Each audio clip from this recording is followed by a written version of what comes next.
Welcome to the Gentleman's Guide to Gaming. It is China, 240 BC, the era of the Warring States.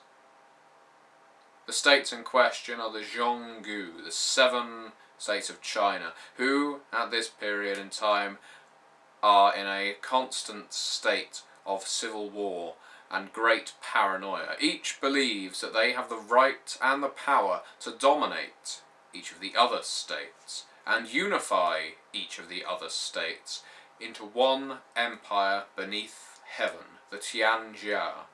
Qin is the most powerful of all states after its radical sweeping reforms with legalism, its abolishing of the nobility and bringing in a meritocracy, a very rigid and ruthless meritocracy to be sure, but they were changes that the peasantry, that the common folk widely accepted. Now, they're beginning to have second thoughts. Your character, for the purposes of this preamble, is a 22-year-old male from a small town within the state of Qin.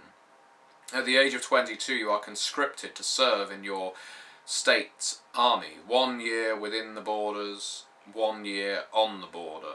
The 1 year on the border is known to be incredibly dangerous due to the constant skirmishing that goes on. You don't even reach the barracks. You have never faced an opponent before in combat. You are a farmer's son. And yet it is the duty of every single 22-year-old male to serve at least 2 years in his army. You were not expecting the swarm of bandits that fell upon your town's cart that was carrying you and the other 6 men of age toward the local barracks in the north.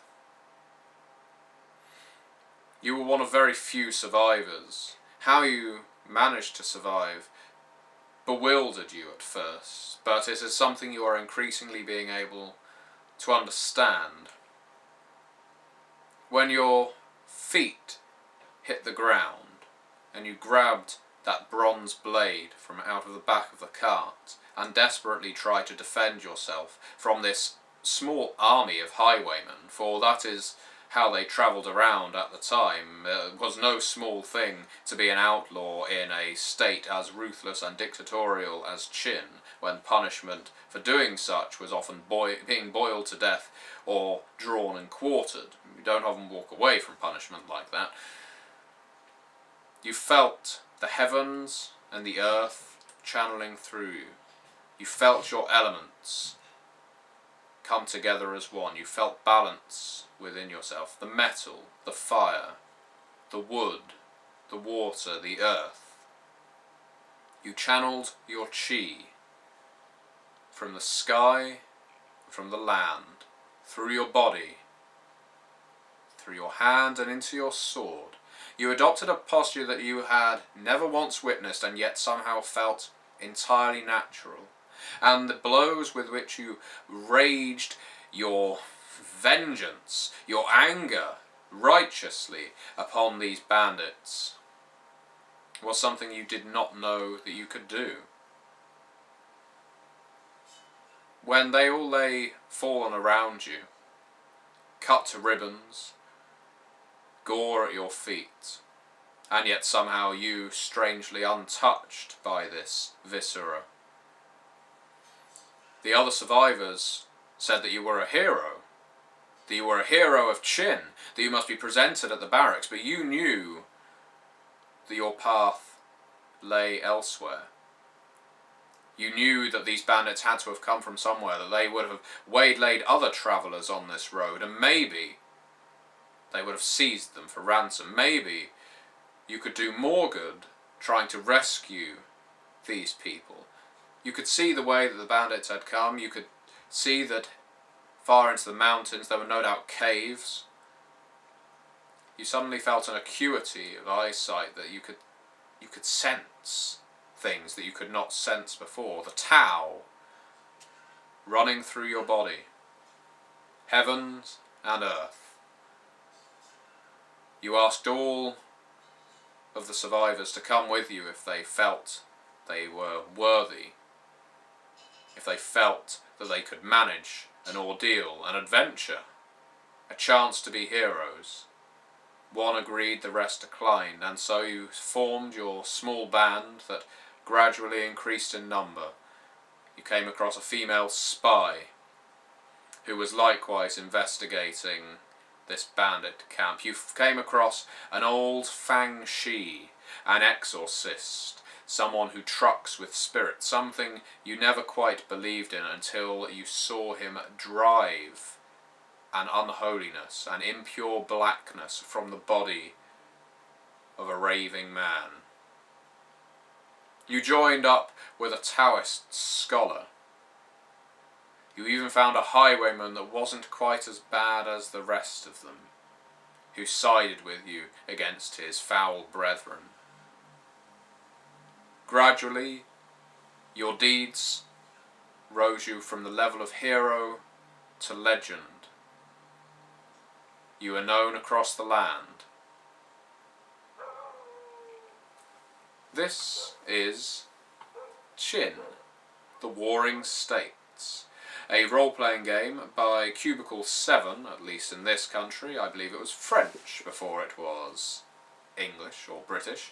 And while I have heard some people say Qin is quite a difficult game to find, I will start this review by saying, try to find it.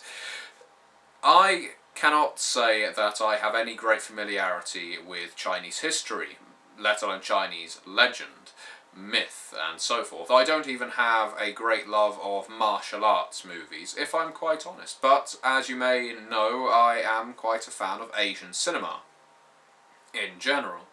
And while the Warring States is, I will be honest, sometimes something that's glossed over, the era of the Three Kingdoms is more prevalent in cinema, I find.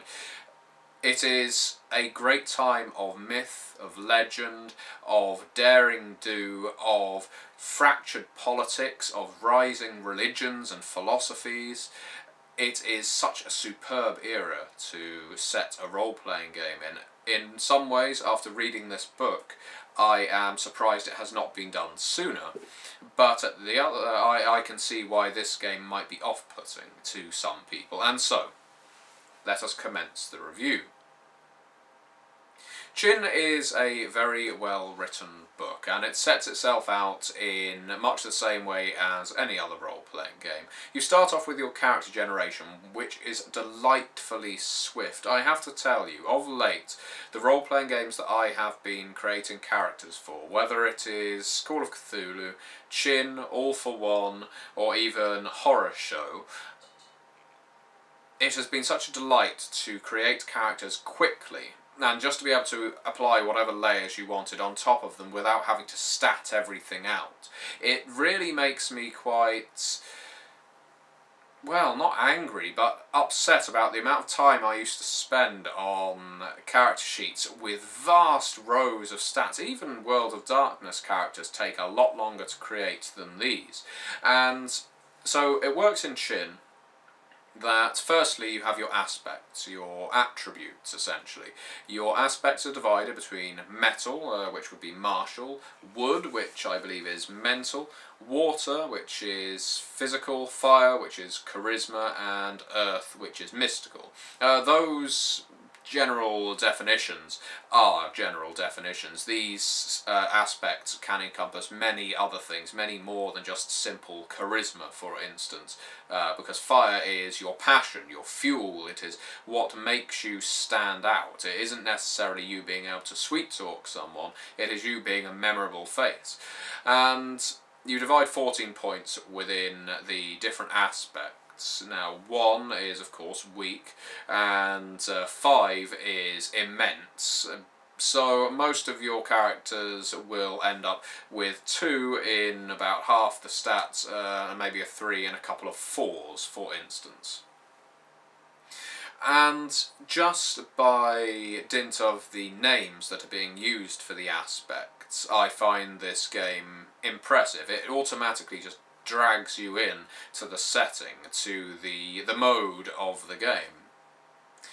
After you have defined your aspects, then you can do so with your skills as well. And your skills can, well, they all fall within different brackets. So you have your fire-based skills, your earth-based skills, your wood-based skills.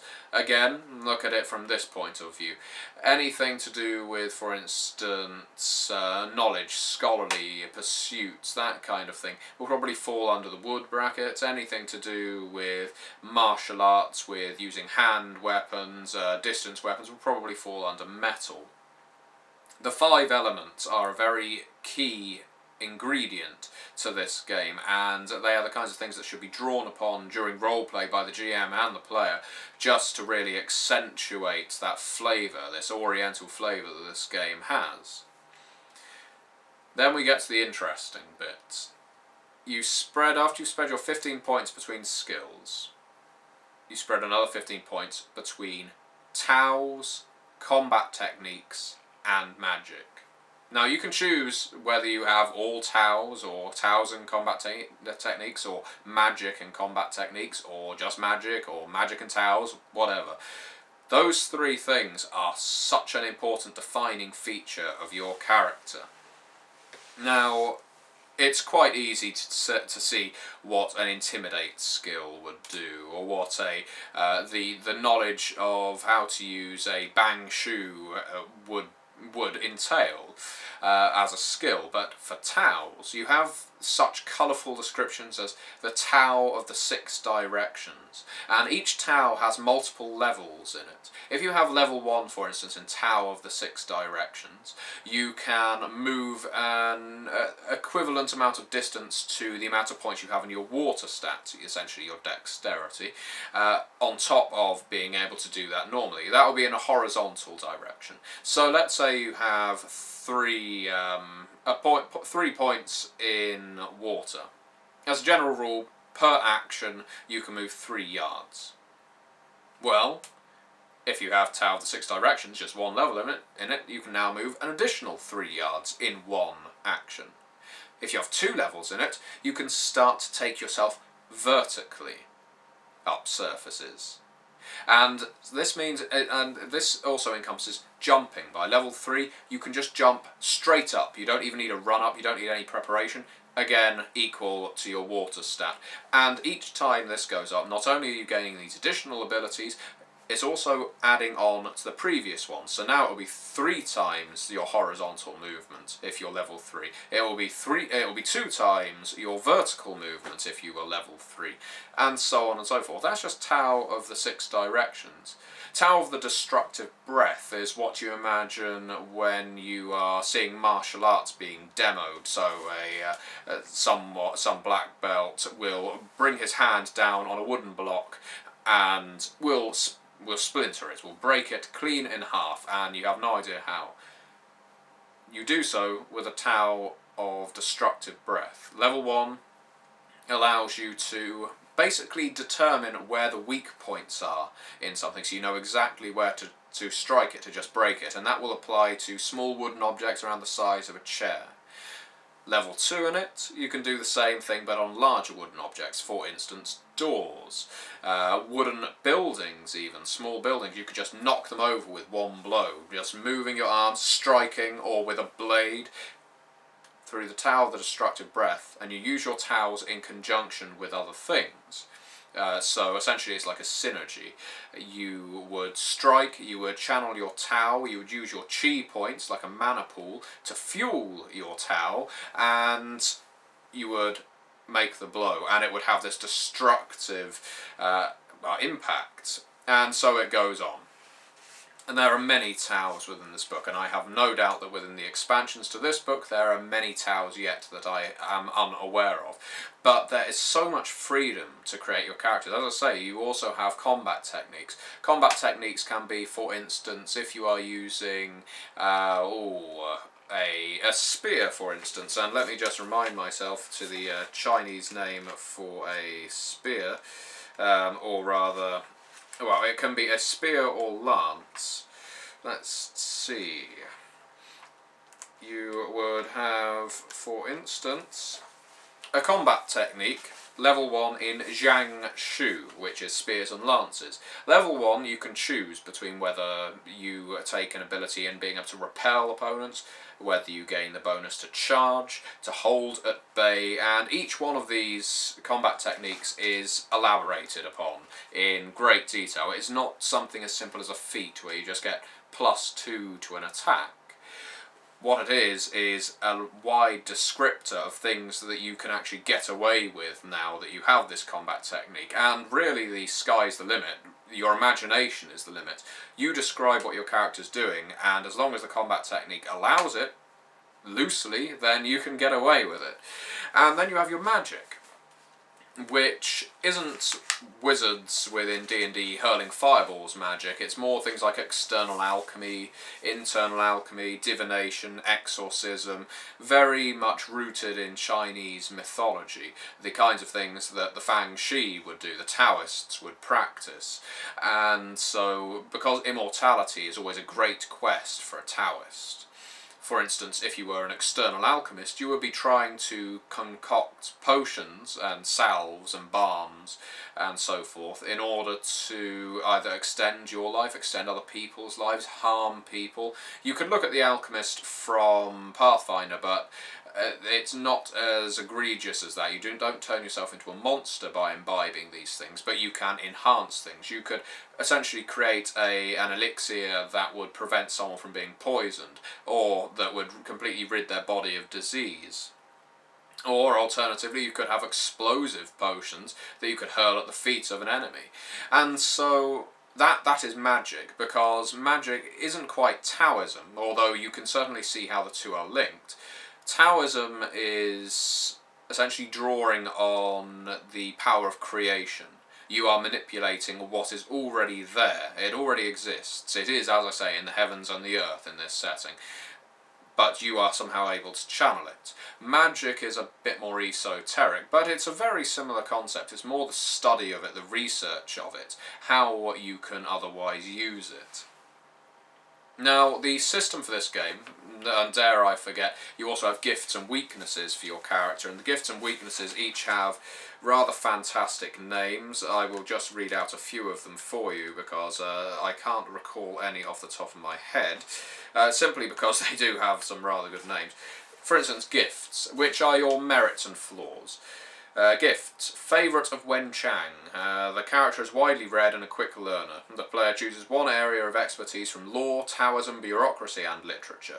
Once in every session, the character can immediately redo a test relating to this skill and choose between the two results. Or maybe heir of Sun Zi. The character has the strategic brilliance of the great generals of old. Once in every session, he can immediately redo an art of war test and choose between the two results. Alternatively, you have your weaknesses, such as Blessed by Chang Yi. The character is unusually attracted to persons of the opposite sex. You can see where that's going. Curse of the Five Poisons. You suffer from a rare disease that requires you to sleep at least 10 hours a day, etc.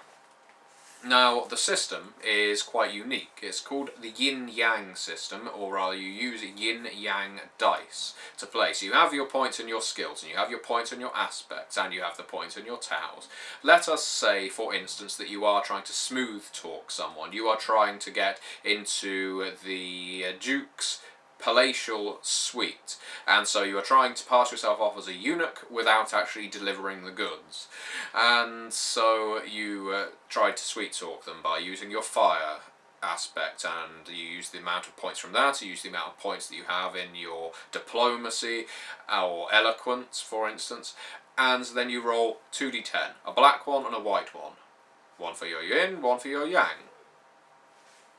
The lowest is always removed from the highest, and then you add the other points that you have. And that's to show the luck, the chance that flows through the ether, that other element that exists, that no one can quite manipulate. You have your yin die and you have your yang die. And of course, balance is the pinnacle. Balance is what you want. If you get your yin and your yang die to both match, 2d10, as long as they have the same figure on it, and it's not 0, I'll get to that in a second, you get a critical success. So it makes critical successes quite easy, and well, they're very explosive in this game.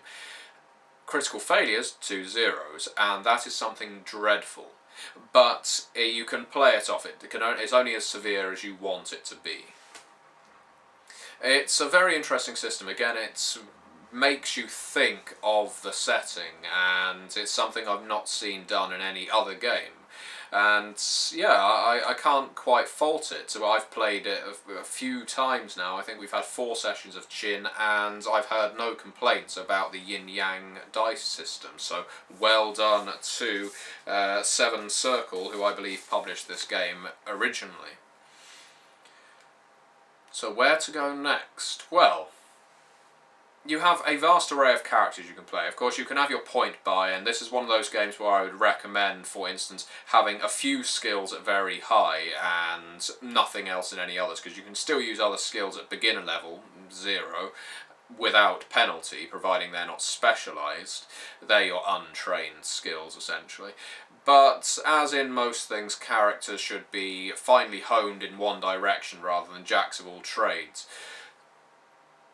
You do have templates in this book that you can apply. So you can be a wuxia, a swordsman, or you could be a highwayman, you could be a state soldier, you could be a Fang Shi, a Taoist scholar, whatever you want, and there are templates in this book to allow you to do that, but really the templates are just guides, they're not classes. This is a classless game, but it has a lot of class. And really what I wanted to get onto, more than anything else, is the setting itself. I know this is going to be a long review, but this is a game that warrants it. Now, this game has, let's see, a rather large number of pages, all of very fine quality, might I add. I think it's about 270 odd pages. Before I go on to the setting, actually, allow me to show you some of the art.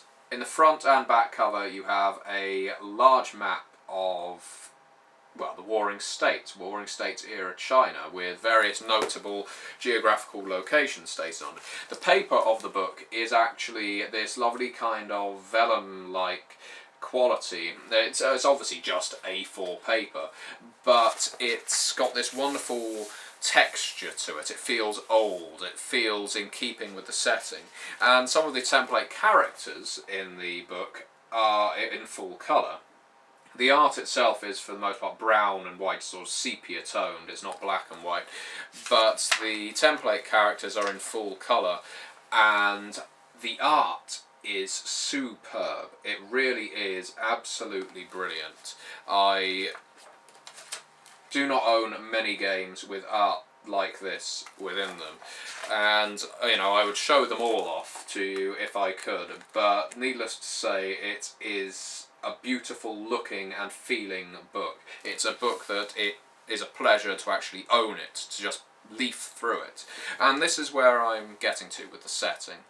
It's just fun to read, it's interesting to read. It's a book you can just pick up and flick through, because firstly, you have your information on the geography, the history of the time. Now, as I say, I didn't have any knowledge of this period in history, but this book does a damn good job of bringing a GM and a player up to speed on, let me start, politics, religion, the household, the family, funerary rituals, ritual days, festivals, law, justice, armies, weaponry, of course, religion, Fengdu, all of the various lovely hells of ancient China.